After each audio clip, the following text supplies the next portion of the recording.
The Wind in the Willows. Chapter 3. The Wild Wood. The mole had long wanted to make the acquaintance of the badger. He seemed, by all accounts, to be such an important personage and, though rarely visible, to make his unseen influence felt by everybody about the place. But whenever the mole mentioned his wish to the water rat, he always found himself put off. "It's all right," the rat would say. "Badger'll turn up some day or other, he's always turning up, and then I'll introduce you. The best of fellows.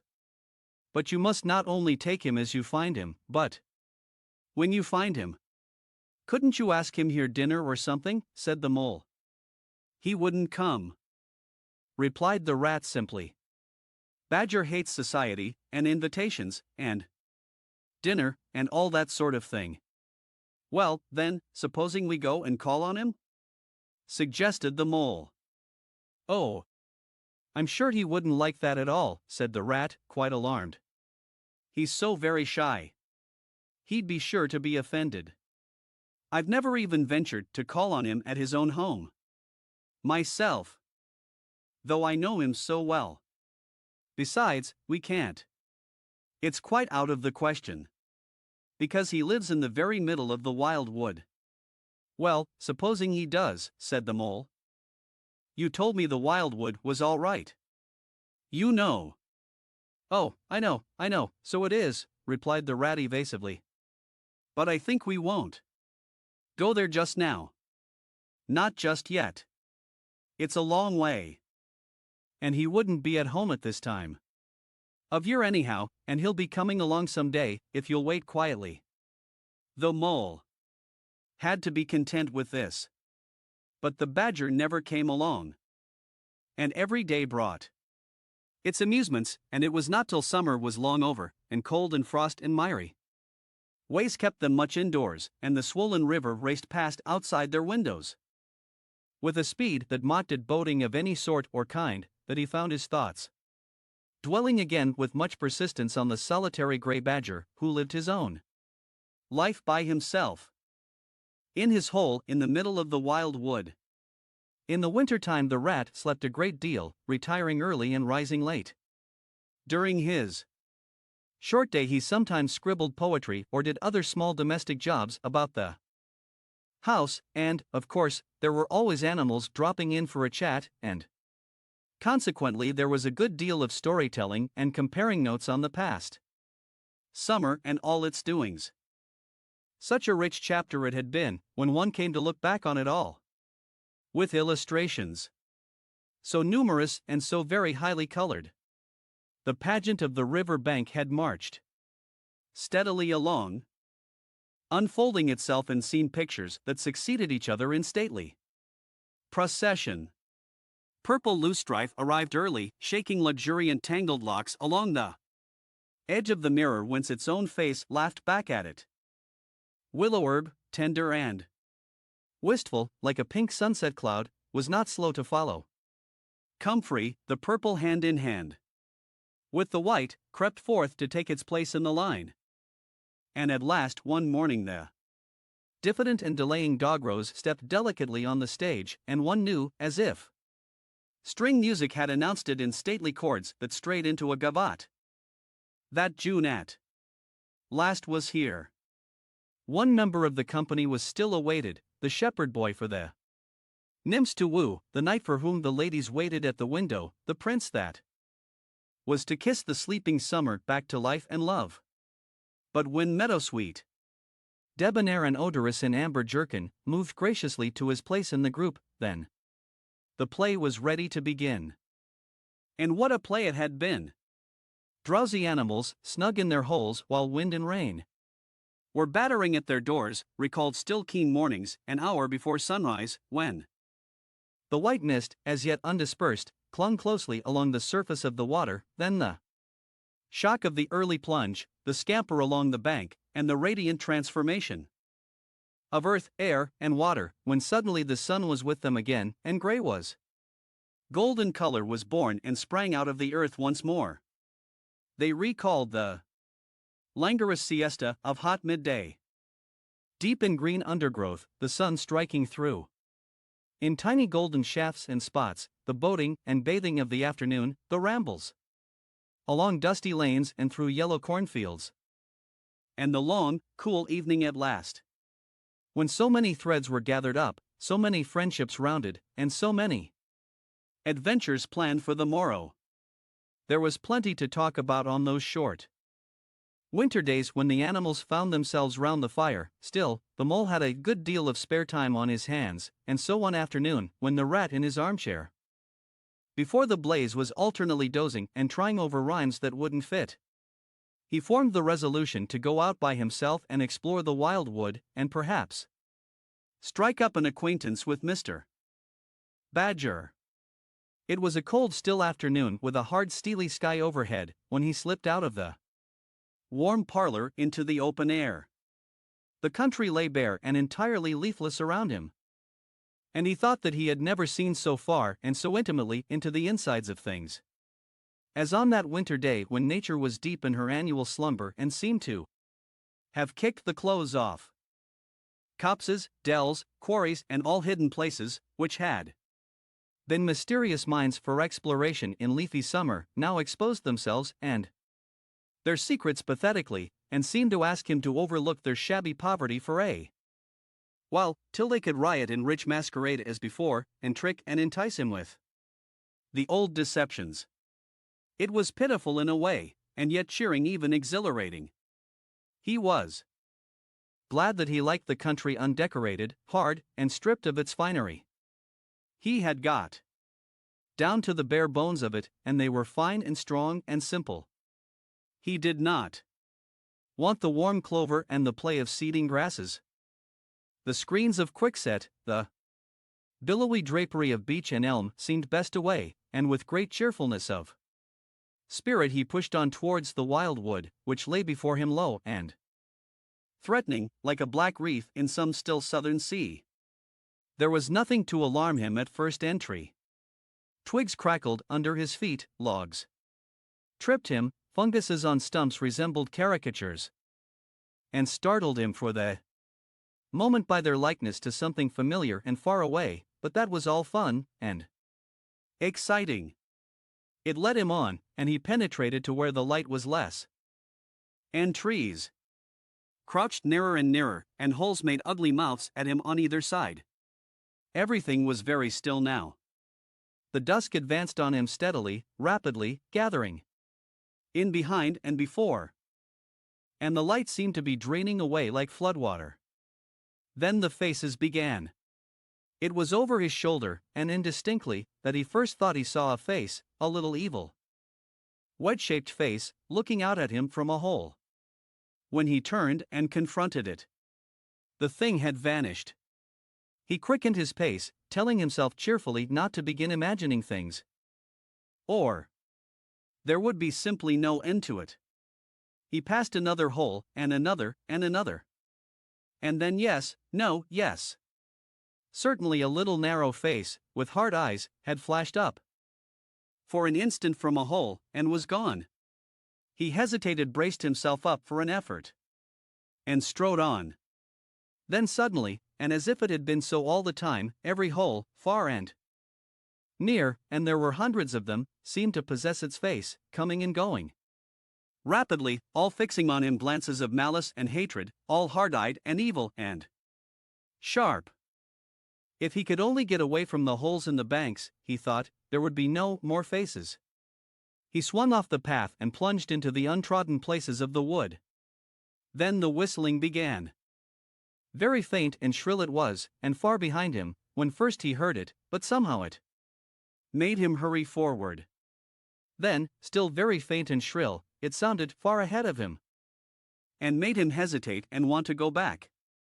As he halted in indecision, it broke out on either side, and seemed to be caught up and passed on throughout the whole length of the wood to its farthest limit. They were up and alert and ready, evidently, whoever they were. And he was alone, and unarmed, and far from any help, and the night was closing in. Then the pattering began. He thought it was only falling leaves at first, so slight and delicate was the sound of it. Then as it grew it took a regular rhythm, and he knew it for nothing else but the pat-pat dash.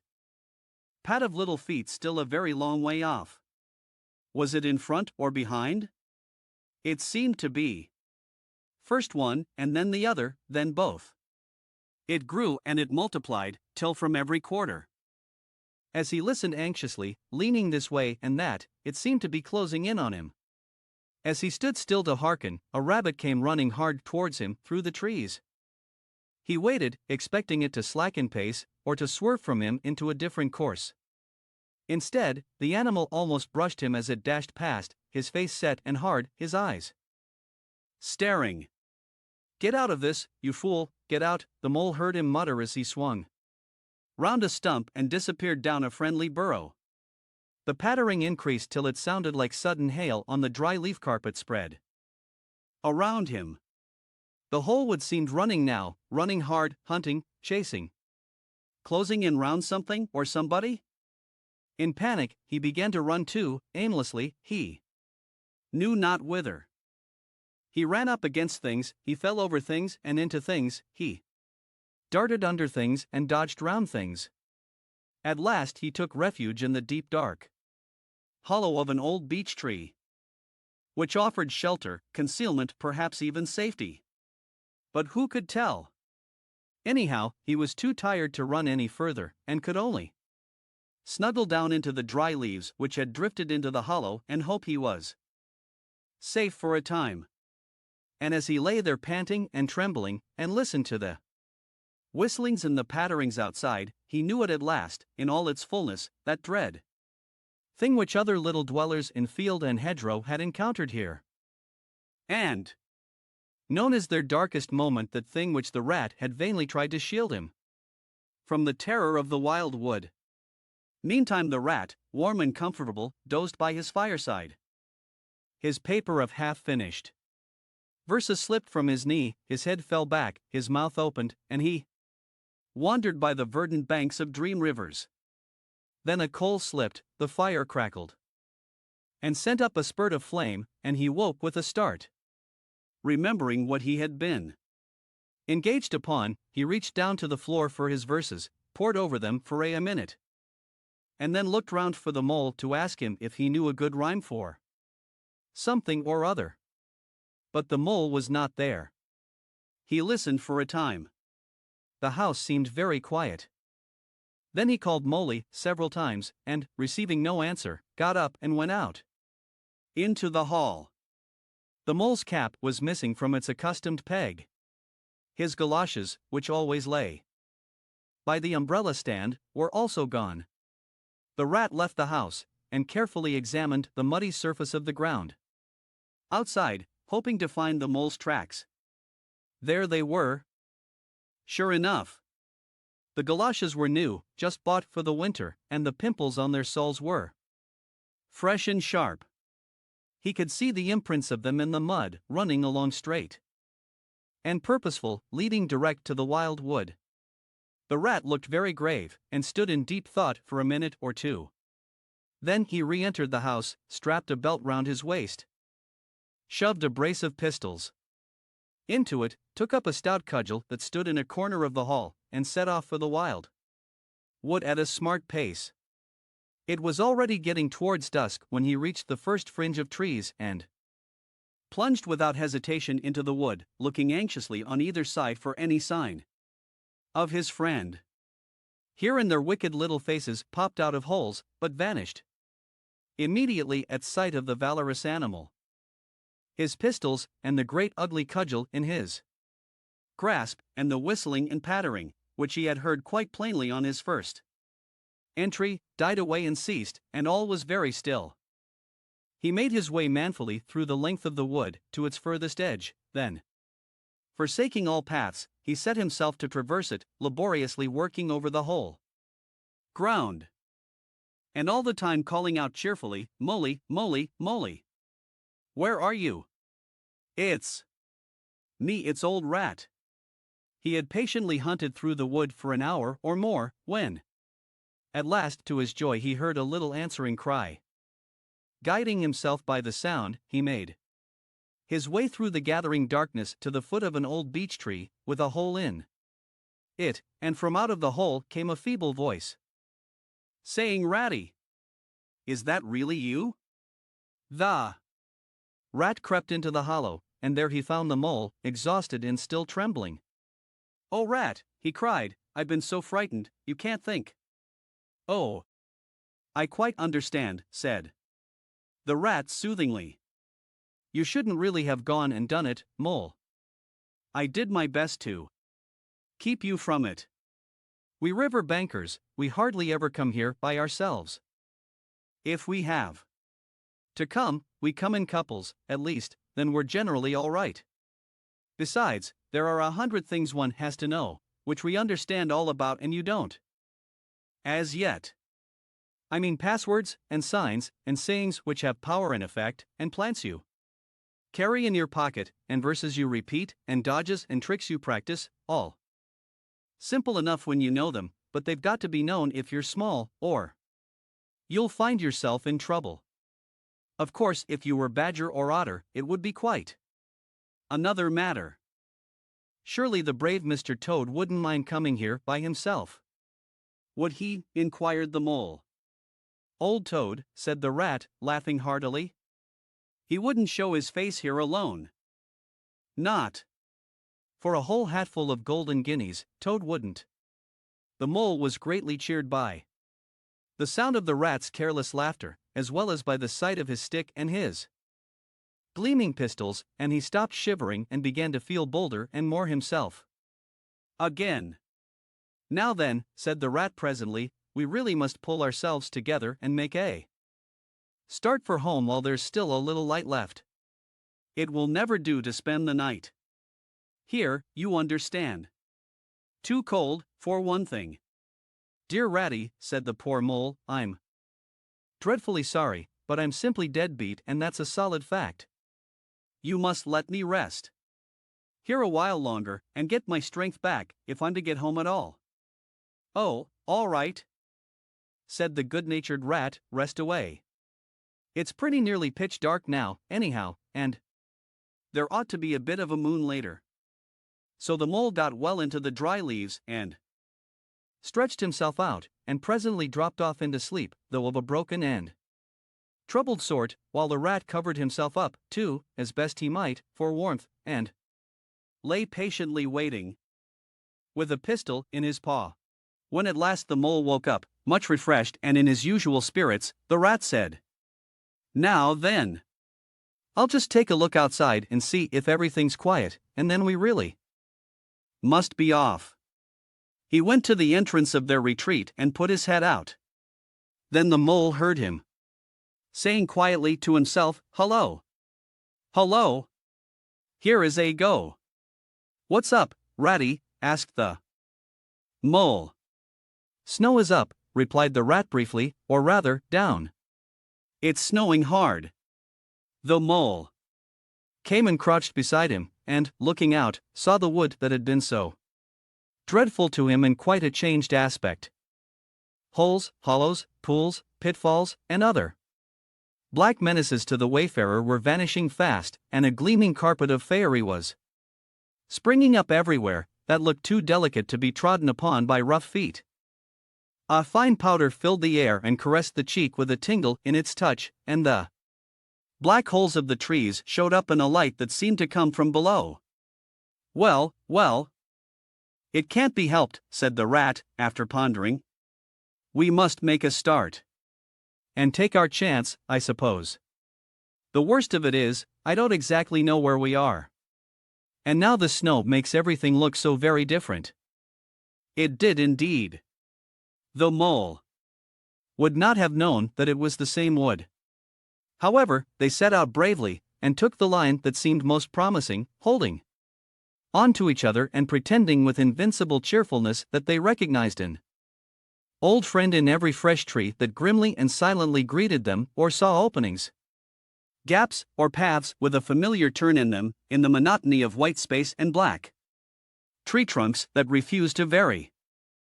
An hour or two later, they had lost all count of time. They pulled up, dispirited, weary, and hopelessly at sea, and sat down on a fallen tree trunk to recover their breath and consider what was to be done. They were aching with fatigue and bruised with tumbles. They had fallen into several holes and got wet through. The snow was getting so deep that they could hardly drag their little legs through it. And the trees were thicker and more like each other than ever. There seemed to be no end to this wood, and no beginning, and no difference in it, and, worst of all, no way out. "We can't sit here very long," said the rat. "We shall have to make another push for it, and do something or other. The cold is too awful for anything, and the snow will soon be too deep for us to wade through." He peered about him and considered. "Look here," he went on, "this is what occurs to me. There's a sort of dell down here in front of us, where the ground seems all hilly and humpy and hummocky. We'll make our way down into that, and try and find some sort of shelter, a cave or hole with a dry floor to it, out of the snow and the wind. And there we'll have a good rest before we try again. For we're both of us pretty dead beat. Besides, the snow may leave off, or something may turn up." So once more they got on their feet and struggled down into the dell, where they hunted about for a cave or some corner that was dry and a protection from the keen wind and the whirling snow. They were investigating one of the hummocky bits the rat had spoken of, when suddenly the mole tripped up and fell forward on his face with a squeal. "Oh, my leg," he cried. "Oh, my poor shin," and he sat up on the snow and nursed his leg in both his front paws. "Poor old mole," said the rat kindly. "You don't seem to be having much luck today. Do you? Let's have a look at the leg. Yes," he went on, going down on his knees to look. "You've cut your shin, sure enough. Wait till I get at my handkerchief, and I'll tie it up for you." "I must have tripped over a hidden branch or a stump," said the mole miserably. "Oh, my! Oh, my! It's a very clean cut," said the rat, examining it again attentively. "That was never done by a branch or a stump. Looks as if it was made by a sharp edge of something in metal. Funny." He pondered a while and examined the humps and slopes that surrounded them. "Well, never mind what done it," said the mole, forgetting his grammar in his pain. "It hurts just the same." "Whatever done it?" But the rat, after carefully tying up the leg with his handkerchief, had left him and was busy scraping in the snow. He scratched and shoveled and explored, all four legs working busily, while the mole waited impatiently, remarking at intervals, "Oh, come on, rat." Suddenly the rat cried, "Hooray," and then hooray, hooray, hooray, hooray, and fell to executing a feeble jig in the snow. "What have you found, Ratty?" asked the mole, still nursing his leg. "Come and see," said the delighted rat, as he jigged on. The mole hobbled up to the spot and had a good look. "Well," he said at last, slowly, "I see it right enough. Seen the same sort of thing before. Lots of times. Familiar object, I call it. A door scraper." "Well, what of it? Why dance jigs around a door scraper? But don't you see what it means, you dull-witted animal?" cried the rat impatiently. "Of course I see what it means," replied the mole. "It simply means that some very careless and forgetful person has left his door scraper lying about in the middle of the wild wood, just where it's sure to trip everybody up. Very thoughtless of him, I call it. When I get home I shall go and complain about it to somebody or other, see if I don't." "Oh, dear! Oh, dear!" cried the rat, in despair at his obtuseness. "Here, stop arguing, and come and scrape." And he set to work again and made the snow fly in all directions around him. After some further toil his efforts were rewarded, and a very shabby doormat lay exposed to view. "There, what did I tell you?" exclaimed the rat in great triumph. Absolutely nothing whatever, replied the mole, with perfect truthfulness. Well now, he went on. You seem to have found another piece of domestic litter, done for and thrown away, and I suppose you're perfectly happy. Better go ahead and dance your jig round that if you've got to. And get it over, and then perhaps we can go on and not waste any more time over rubbish heaps. Can we eat a doormat? Or sleep under a doormat? Or sit on a doormat and sledge home over the snow on it? You exasperating rodent! Do you mean to say, cried the excited rat, that this doormat doesn't tell you anything? Really, rat, said the mole, quite pettishly, I think we'd had enough of this folly. Who ever heard of a doormat telling anyone anything? They simply don't do it. They are not that sort at all. Doormats know their place. Now look here, you thick-headed beast, replied the rat, really angry, this must stop. Not another word. But scrape and scratch and dig and hunt round, especially on the sides of the hummocks. If you want to sleep dry and warm tonight, for it's our last chance.